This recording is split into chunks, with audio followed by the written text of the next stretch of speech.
राजा murder case में Sonam Raghuvanshi jail में है। सोनम ने जेल से फोन पर बात की है।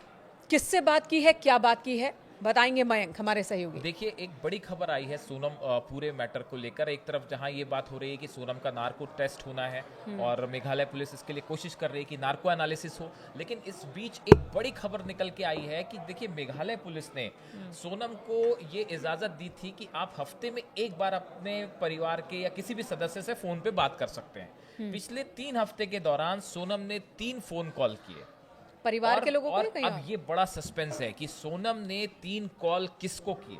क्या वो कॉल अपने भाई गोविंद को किए हैं, क्या वो कॉल अपने माता पिता को किए हैं, या वो कॉल किसी और को किए, और इस दौरान क्या बात हुई, ये एक बड़ा चर्चा का मुद्दा बना हुआ है। और सोनम को लेकर अब जो उनके पति थे राजा रघुवंशी, उनके परिवार वालों का कहना ऐसा है कि इस पूरे मर्डर केस में सोनम अब भी कुछ छुपाने की कोशिश कर रही है, और जब तक उसका नार्को एनालिसिस नहीं होगा सच सामने नहीं आएगा।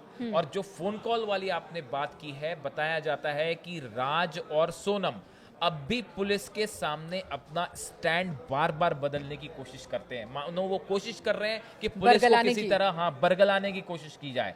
और इस दौरान ये जो 3 फोन कॉल हुए हैं, ये बड़े चर्चा का विषय हो गए। ये 3 फोन कॉल किसे किया सोनम ने? अगर पुलिस की भी नजर होगी इस बातचीत पर? हाँ, इस पे पुलिस की नजर होगी, लेकिन देखिए, पुलिस की तरफ से ये भी होता है, जो आप डिफेंस लॉयर हैं सोनम के, जो भी केस लड़ेंगे, उनकी तरफ से ये भी बात होती है कि भाई आप जो है अपने परिवार के किसी सदस्य, हाँ, प्रिवेसी के साथ आप बात कर सकते हैं। तो इस तरह से भी अलाउ किया जाता है कि आप बात करें।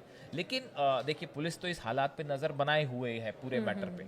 लेकिन अब सोनम ने किससे बात की? देखिए, इस पूरे मैटर में जो सोनम के परिवार वाले हैं वो भी सवालों के घेरे में है। कोई एक कड़ी जो अभी भी मिसिंग है। बिल्कुल कड़ी मिसिंग है। सिर्फ कड़ी मिसिंग नहीं है, अभी तो लगता है कि मोटिव के लेके ही सवाल है। मेघालय पुलिस के लिए भी बड़ी हैरानी की बात है कि एक लड़की की शादी हुई और शादी के 4 दिन भी नहीं हुए और उसका अपने पति के खिलाफ इतना आक्रोश हो गया, गुस्सा हो गया कि वो उसका कत्ल कर दे। नहीं, मोटिव तो पहले पुलिस ने क्लियर किया था, राज के साथ संबंध किया, अब उसमें डाउट की वजह क्या है? लेकिन मेघालय के डीजीपी ये कह रहे हैं कि अभी फौरी तौर पर ये तो लव ट्रायंगल का मामला लगता है, लेकिन हम कई और एंगल से भी इस बात की जांच कर रहे हैं, क्या इसके पीछे कोई और मोटिव भी हो सकता है। देखिए, इस पूरे मामले में जो गोविंद है, जो सोनम के भाई हैं, उन्होंने ये कहा है कि मैं सोनम ने अगर कत्ल किया है तो मैं उसके खिलाफ हूं, मैं चाहता हूं उसके खिलाफ उसको सख्त कार्रवाई। मयंक, शुरू से हम इस केस को देख रहे हैं, जब से ये बात सामने आई, जब दोनों मिसिंग थे, दोनों के परिवार वाले उन्हें तलाश रहे थे, तब भी बहुत चर्चा हमने की थी कि क्या क्या हो सकता है।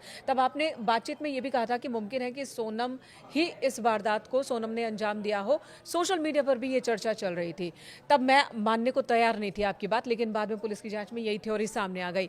अब गोविंद, ये जो कैरेक्टर है, कई कैरेक्टर है, लेकिन गोविंद जो सोनम के भाई हैं, उनका स्टैंड बार बार बदलता दिख रहा है। पहले वो बहन की तलाश करते हैं, बहन उन्हीं को फोन करती है, बहन वहां मिलती है, और उसके बाद गोविंद कहते हैं कि मेरी बहन ऐसा कुछ कर नहीं सकती, उसके कोई संबंध नहीं है, बाद में वो मान जाते हैं। ये बहुत अजीब सा कैरेक्टर है। इनके परिवार के कई सदस्य ऐसे हैं जिनको ये लेकर ये कहा जा रहा है कि सोनम की मां को तो पहले से ही पता था कि क्या उनकी बेटी क्या कर सकती है। ऐसी बात सोनम के भाई को लेके भी कही गई।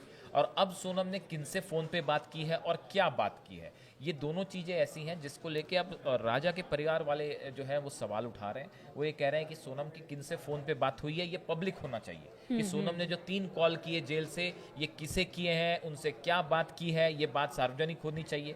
दूसरा, जो नार्को एनालिसिस है उसको लेके बताया जा रहा है कि राजा के भाई जो है जल्दी शिलोंग जाने वाले हैं, जो हमने बताया था हाल ही में कि वो शिलोंग जाएंगे और वहां पे हाई कोर्ट में एक याचिका दायर की जाएगी कि सोनम का नार्को एनालिसिस होना चाहिए। लेकिन नार्को एनालिसिस होने से इस बात, नार्को एनालिसिस ना सिर्फ सोनम का हो, राज का तो होना ही चाहिए, बाकी जो हत्यारे हैं जिन पे आरोप है हत्या के, उनका भी होना चाहिए। लेकिन साथ में इस तरह की भी मांग उठ रही है कि सोनम के बाकी परिवार वाले जो हैं, या तो इनसे पूछताछ हो सख्ती से, या इनका भी लाई डिटेक्टर टेस्ट होना चाहिए कि हकीकत क्या है वो सामने आ पाए। तो इस तरह से देखिए, इस पूरे मैटर में अभी भी बहुत सारी कड़ियां हैं जो आपस में जुड़ नहीं पाई हैं, और अभी भी एक बड़ी पिक्चर अब भी सामने आनी बाकी है। तो इस पर हमारी नज़र बनी हुई है कि सोनम के मामले में, राजा रघुवंशी मर्डर केस के मामले में जांच कैसे आगे बढ़ रही है। शुरुआती जांच तो बहुत तेज़ी से आगे बढ़ी, लेकिन अब जो कड़ियों को जोड़ रही है शिलोंग की पुलिस, और उनको अपने केस को और मजबूत करने के लिए कुछ और तथ्यों की, साक्ष्यों की ज़रूरत है, उसे लेकर ये मामला अब धीरे धीरे आगे बढ़ता हुआ दिख रहा है और कई सारी पेचीदगियाँ भी अब नज़र आ रही है इस केस में। धन्यवाद मयंक, इस वक्त पूरी बातचीत के लिए।